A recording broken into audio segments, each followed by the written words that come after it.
దివ్యదర్శిని నేను మీ వరలక్ష్మినండి.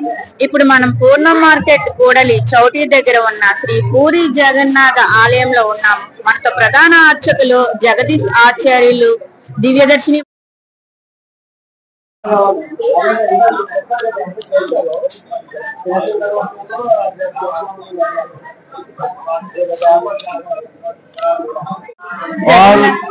జగన్నాథ్ స్వామి ఆలయం చరిత్ర ఓం శ్రీ గురుభ్యో నమః. ఓం లీలాశ్రనివాసాయ నిత్యాయ పరమాత్మనే సుభద్రా ప్రాణనాథాయ శ్రీ జగన్నాథాయ మంగళం. ఓం శ్రీ జగన్నాథాయ నమః. విశాఖ మహానగరం టౌన్ కొత్త రోడ్ మెయిన్ రోడ్ లో వేయించేస్తున్నటువంటి శ్రీ జగన్నాథ స్వామి దేవాలయం 200 సంవత్సరముల చరిత్ర కలిగినటువంటి అతి పురాతనమైన ప్రాచీనమైన దేవాలయంగా ప్రసిద్ధిగాంచింది. ఇక్కడ 1832వ సంవత్సరంలో మామూలు భూమి తవ్వకాల్లో రంగనాథ స్వామి విగ్రహం పంచలోహమూర్తి బయటపడగా ఆ స్వామిని ఆరాధిస్తూ మొట్టమొదటి పూజా కార్యక్రమాలు చేస్తూ ఉన్నప్పుడు దేవాలయ నిర్మాణం చేయడం కోసం గౌడా జగన్నాథులు గారు కోలుకుని జగన్నాథ స్వామిని తీసుకొచ్చి ప్రతిష్ఠ చేయడం జరిగింది 1862వ సంవత్సరం. 1862వ సంవత్సరం నుంచి కూడా ఈ జగన్నాథ స్వామి రథయాత్ర మహోత్సవం అత్యంత వైభవపేతంగా నిర్వహిస్తూ జరుగుతూ వస్తున్నాయి. ఇందులో భాగంగా పూరి మహాక్షేత్రం అయినటువంటి ఆ క్షేత్రంలో జరిగే ఉత్సవాల తర్వాత అత్యంత వైభవపేతంగా మళ్ళీ మన విశాఖపట్నంలోనే అంత వైభవపేతంగా 10 రోజుల పాటు అలంకారాలు చేస్తూ ఇక్కడ చేస్తూ ఉంటాం. చాలా వైభవపేతంగా జరుగుతూ ఉంటే అశేష ప్రజానీకం కూడా పాల్గొంటూ ఉంటారు. అయితే ఈ రథయాత్ర మహోత్సవంలో భాగంగా ఈ స్వామివారి ఈ రోజు లక్ష్మీనారాయణ మూర్తి సైన రూపుడై శాశ్వత అలంకారంలో ఈ స్వామివారి ఈ రోజు దర్శనిస్తున్నారు. ముఖ్యంగా ఇంద్రజన్ మహారాజు గారికి ఇచ్చినట్టు వరం కారణంగా ఈ ఉత్సవాలు ఇంద్రజన్ మహారాజు యొక్క మందిరంగా పిలువబడేటువంటి ఈ టన్నస్చౌటి కళ్యాణ మండపంలో ఈ రోజు ఉత్సవాలు ఇక్కడ జరుగుతూ వస్తున్నాయి. అంటే ఈ ప్రాంతంలో చేయడానికి గల కారణం ఇదే ప్రాంతంలో చేయాలని ఎందుకు? అదే స్వామివారు ఇంద్రజన్ మహారాజు గారికి ఇచ్చిన వరం కారణంగా ఏమిటంటే నీ యొక్క పేరు చిరస్థాయిగా ఉండేటట్టుగా నీ యొక్క మందిరంలో ఉత్సవాలు జరిపించుకుంటాయని స్వామివారు ఇంద్రజన్ మహారాజు వరం ఇచ్చారు. ఎందుకు అంటే ఈ స్వామివారి ఆవిర్భావం ఇంద్రజన్ మహారాజు యొక్క మందిరంలో తయారుగా పడ్డారు. ఈ స్వామివారు ఇక్కడ నదిలో తొంగలు శంకురామ చక్రాలు కలిగిన తొంగలు కొట్టుకున్నప్పుడు సాక్షాత్ ఇంద్రజన్ మహారాజు కళ్ళ కనబడి ఈ తొంగలు ఇలా కొట్టుకొస్తాయి, ఈ స్వామివారిని తయారు చేసి ప్రవేశించమని చెప్తారు.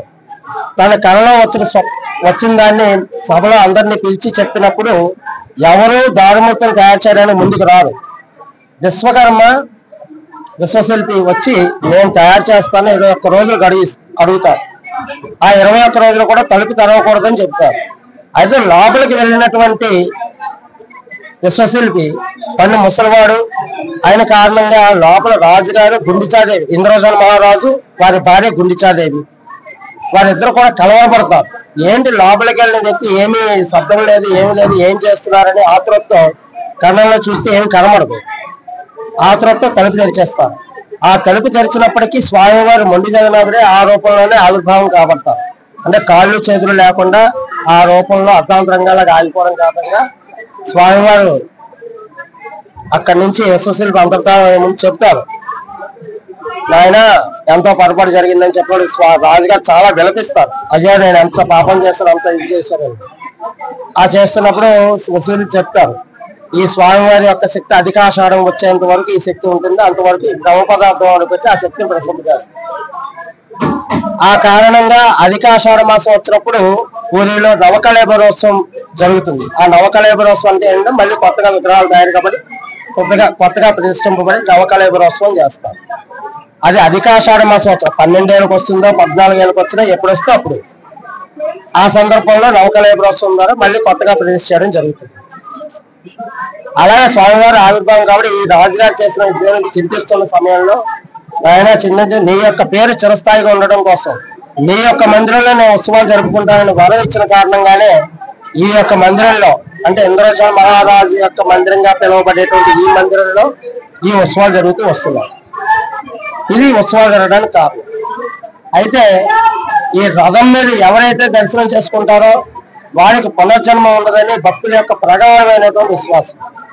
ఆ కారణంగా రథం మీద ఎప్పుడెప్పుడు వచ్చి దర్శనం చేసుకుందామా, ఒకవేళ దర్శనం అక్కడ జరగకపోయినా రథాన్ని తాకుదామా, చక్రాన్ని ముట్టుకుందామా, అక్కడ పసుపురాలు వేద్దామని ఆతృత ఎదురు చూస్తూ ఉండేటువంటి ఎప్పుడు ఎదురు చూస్తుంటారు జనం.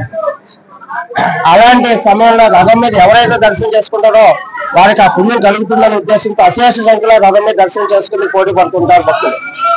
అలాగే ఎవరైనా చేసుకోలేకపోతే ఈ ఉత్సవాల్లో ఎవరైనా ఈ దర్శనం చేసుకున్నట్లయితే ఈ మందిరంలో ఈ దర్శనం చేసుకున్నట్లయితే ఆ రథం మీద చేసుకునేటువంటి పుణ్యఫలం కంటే కూడా ఎక్కువ రెట్టింపు వస్తుందని ఉద్దేశంతో ఇక్కడ అశేష సంఖ్యలో జనం వచ్చి ఇక్కడ దర్శనం చేసుకుంటారు. అయితే ఈ ఉత్సవాల్లో భాగంగా మొదటి నుంచి కూడా దశ అవతారాలు వేయడం జరుగుతూ ఉంటుంది.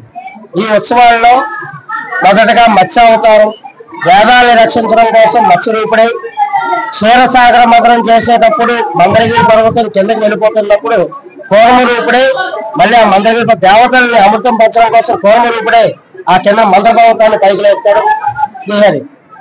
అలాగే భూమి మీద అధర్మం ప్రబలిపోయి అహింస పెరిగిపోతున్నప్పుడు ఆ అధర్మాన్ని నశింప చేయడం కోసం, ధర్మాన్ని రక్షించడం కోసం, భూదేవిని రక్షించడం కోసం వరాహ రూపుడై భూదేవిని రక్షించి తన భక్తుల్ని కాపాడడం కోసం ప్రహ్లాదుడైనటువంటి ఆ భక్తులు, అంటే ఎవరైనా భక్తులు అంత నిశ్చల భక్తులతో ఎవరైతే సేవిస్తారో ఎక్కడైనా హృదయంలో నేను ఉంటాను, నిశ్చల సేవతో చేస్తానని నిదర్శనంగా నరసింహ రూపంలో ఆ స్వామి నరసింహ రూపంలో.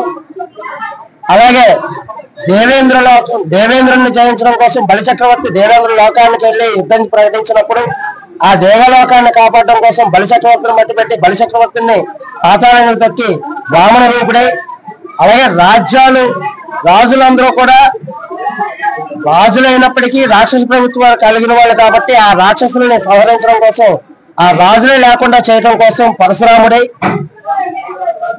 అలాగే